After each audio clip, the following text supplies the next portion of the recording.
my dad bought a putter for my mom. He wanted to buy it for her birthday in January. I wasn't even close to being done. She still has it. She plays golf a couple times a week. It's like version number like 7. Like it took us 20 to get to this model. So she's got really the OG.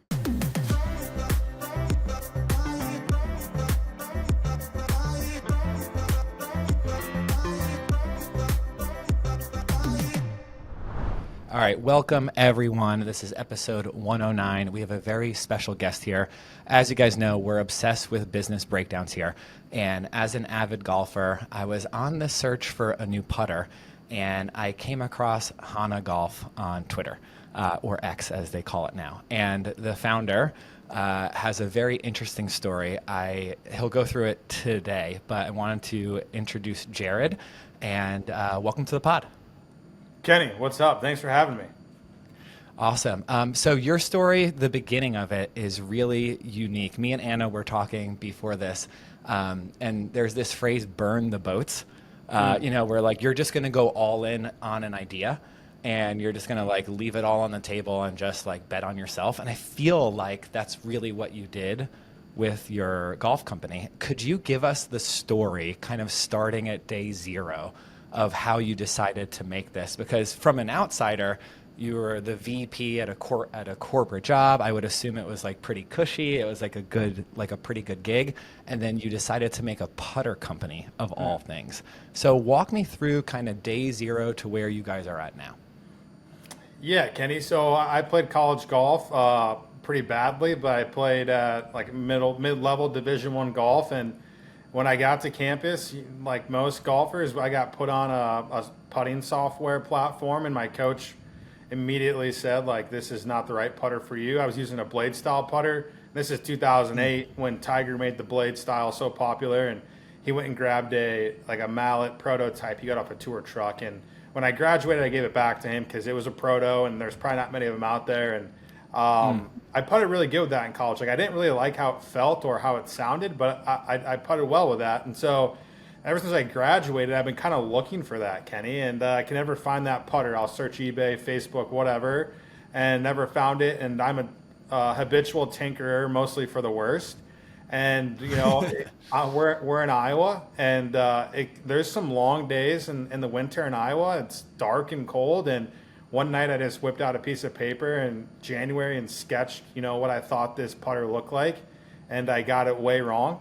But I sketched it, and I had my brother-in-law made it in CAD for me, and I sent it to a buddy at a machine shop, and so in Texas, and he made one for me. The first one was awful. The second one was just a little bit better, but still awful. And that was 4 years ago, I think. At this point, I love that process, and never really thought that it would come to maybe a putter company someday. I just wanted to tinker with something, and so my dad retired. The second part is my dad retired a couple years ago, and in 2012 he got diagnosed with MS, and it's a pretty crappy disease. Affects everyone differently, but now that he's retired, he's a very active guy, but now that he's retired, he can't do the things that he wants to do anymore. I mean, he was a huge cyclist, big skier, runner, golfer, can't do those things anymore. He's in a wheelchair. So it really hit me pretty hard that we're on this rock one time, whether we like it or not. And I've always had the bug to start something. So I went back and said, I really enjoyed that putter process. What's it look like to make them? Like how do I go about making these putters? And so that's where I really started 2 years ago when I launched this thing in July of 2023. When I shouldn't say launched, I quit my job in July of 2023, and I launched it in July of 2024. So yeah, that's ground zero of where we're at and why we're here. Wow. So you basically you quit your job and then you launched a year later. So in that year gap, was that full of just iterating on the designs and kind of building the first prototype? Yeah, I'm an idiot, Kenny. I'll just put it bluntly. Like there's a good quote that one of my coaches gave me, a mentor. You're dumb, but you're not stupid, and I'm totally bought into that. I'm fairly naive, which is a good thing and bad thing at sometimes. Building a business, I think it probably is better than not. I'm like the worst person to try to start this. I'm a sales guy by trade, and Got it. salespeople aren't super technical. And so, yeah, I quit. Never seen a CNC mill before. Bought one, put it in my garage, and just taught myself for a year. The first couple months was great. It was like freedom from the corporate world, and I don't see Yeah, yeah. NDAs on my desk anymore. Paperwork, personnel issues. Moving slow to solve problems. I'm not building quick enough, etc. And so I loved it. And then I started just running to failure every day. Teaching yourself a new skill. It honestly is the hardest thing I've ever done in my life. And I think there needs to be context with that. People go through a lot harder things in life Sure. and Yeah, win. But from a professional standpoint, it's the hardest thing I've ever done.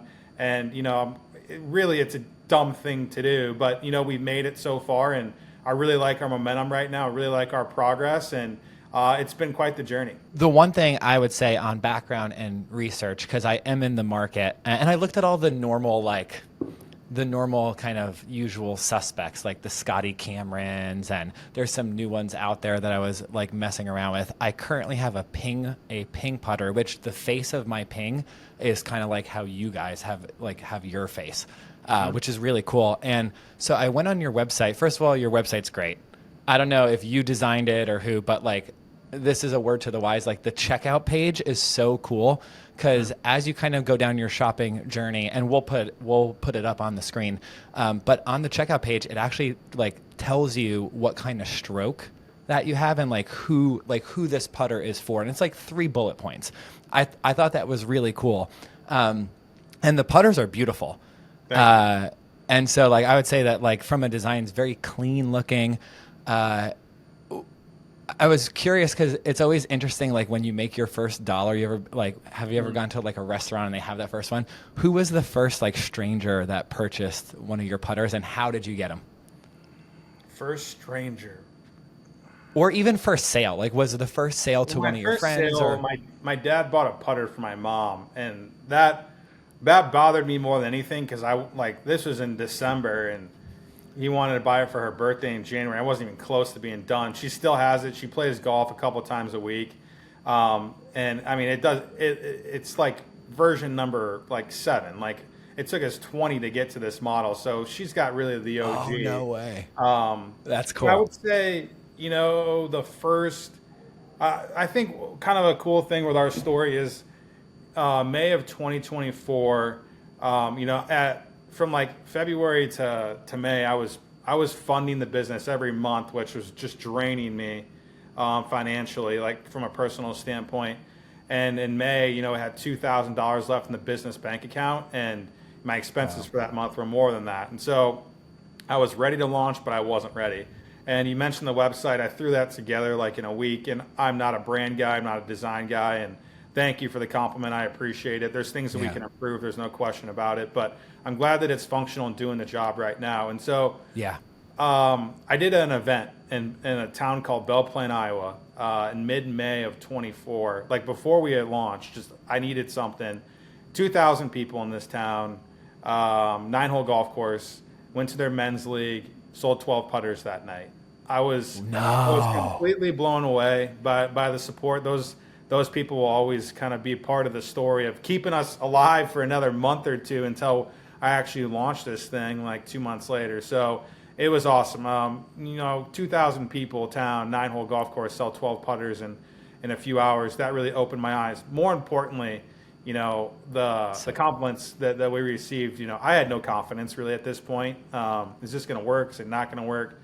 I thought the putters were good, but didn't really know. And, hey, look, these roll really well. They set up great. I love the feel off the face.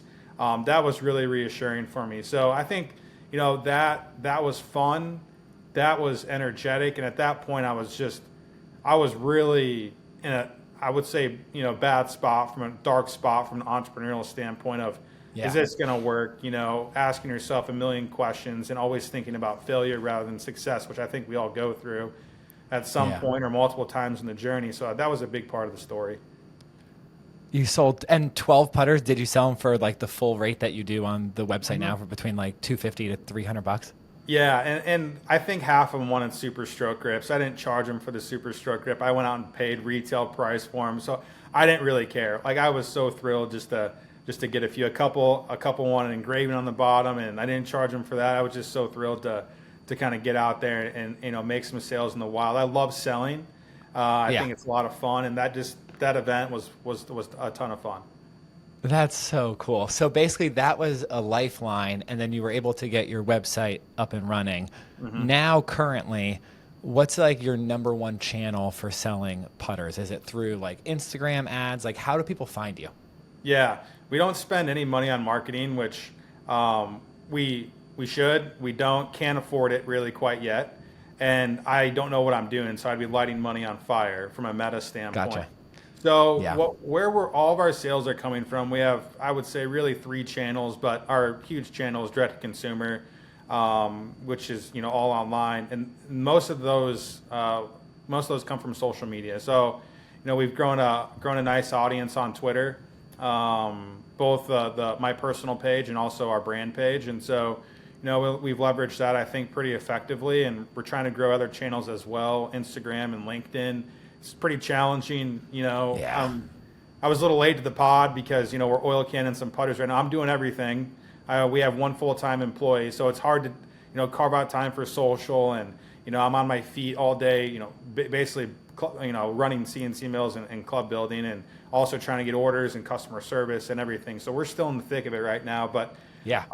another channel is, we do some wholesale stuff, which I would love to do more of. It's just, we don't have the capacity and the time to really get out and get after it to sell that. And so, hopefully we can change that here next spring. We can start hammering down some more wholesale partners. The putters sell through well at the golf courses they're at. So that's been also fun. And then another one is events. So I love doing events. Don't do a lot of them. Again, time's the number one killer for me. So Totally. those are kind of our 3 channels, Kenny. That's awesome. Yeah. I definitely, I relate with you on how hard social is for companies. Like often because brands buy, well, how would I say this?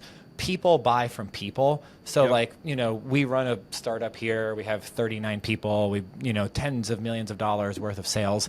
And our social game is terrible, right? It's like so bad. And because like we can't get anyone to care about, first of all, we don't have as cool of a story as you do, because we're like a tech company that books travel, right? But I would say like, I don't know. I just feel like people buy from people. So like, I mean, I found out about you guys through Twitter from your profile page, and I was like, oh, this is a crazy story. I had so many questions. First of all, just as like a math guy, how much money did you kind of sink into this project or the business before you made your first sale? I don't know the exact dollar amount because I probably don't really want to know, but I believe it's right around $125,000. Oh my God! And you were married, and you had your kids already when you launched this thing. Yep, married. My wife's an absolute. I mean, she's an absolute rock star. I mean, biggest supporter, Yeah. and she's carrying the bills for us right now. And yeah, it's awesome. I had my prior company. I owned part of the company, so I had an equity event when I left. Not enough Okay, to that's cool. make me rich, or not enough to do anything, but it floated. I think starting this company, and it's been interesting. Yeah, I mean, it's been a grind, Kenny. That's cool. So you played college golf. Did you get to like travel and play a bunch of like cool courses? I'm currently going up to play Sand Valley on Sunday. Hey, really? What's like the coolest golf course that you've played? Again, we're mid-level D1. We didn't get invited to a lot of the events. We were a late ad to University of Minnesota my junior year, which was at a top 100 course called Spring Hill, just a golf course. I mean, it's a country club, but it's a golf course. No pool, nothing like that. And that is a golf course. That was one of my favorites in college. We always played a cool course out in Vegas for fun whenever we travel out there, called Southern Highlands. Yeah, I mean, we honestly played, I would say, like very average golf courses in college. There's a couple really good ones we played. I think Golf Club Oklahoma in Tulsa is really good. Chenal Country Club in Little Rock, Arkansas is hard as hell, but really good. Yeah, I mean, my favorite course though right now, Kenny, is out in Nebraska. It's at Prairie Club, the Dunes course. What a golf course. I mean, it's truly, I mean, for me, it's paradise for me. Like, people like a beach, or I like the sand hills playing golf. I'm the same. So I'm the same as you. I have my first kid on the way in November, and I had this crazy idea. I've played a few of the top 100, but I was like, you know what? I'm going to set a life goal to play the top 100, like public golf courses. So I've been kind of making my way around this summer, trying to knock as many as I can off the list, which is why I'm ending up in Sand Valley. I'm going to play Sedge, Sand Valley, and I didn't get on Light or Mammoth, but I played Whistling Straits this summer, which was cool. So I've been on a little bit of like a golf travel kick over the last like 2-3 years. So if does Nebraska have, or does Iowa have any top 100 courses? Yeah, right. They have to. No. No. Nope. Really? We Nothing? should. We should. Okay, so there's 3 golf courses that really can battle for it. So you have Harvester Golf Club, which is pretty exclusive, very private, in the middle of nowhere, Iowa, Rhodes, Iowa. I think population 50. And then you have Cedar Rapids Country Club and Davenport Country Club. I think Cedar Rapids and Davenport have at one point been in the top just 100. But Kenny, I mean, I'm not sure where you're at, but Iowa, Orlando. So Iowa is, I mean, I think we are one of the highest land usage states in the country with all the agriculture. I mean, black dirt up here is super expensive. I mean, an acre is going for 15 grand in some parts of the states. And so to build a golf course, I mean, there's not a lot of golf courses being built because of that reason. So, yeah, we don't have a lot, but we love golf in Iowa. What you'll see in Iowa is every single town has a 9-hole golf course. I don't care if there's 100 people or 2,000 people. There's a 9-hole golf course within 10 miles. And, yeah, I mean, we love our golf here. That's cool. That's awesome. All right. Well, tell me what's next for Hanna Golf. Oh man, great question. Never know how to answer that. I think for me, you know, starting this and just, I didn't start this to get rich. If I would have, if I wanted to start a business to get rich, not a great answer by the way for people, for some people. But that's just I'm brutally honest there.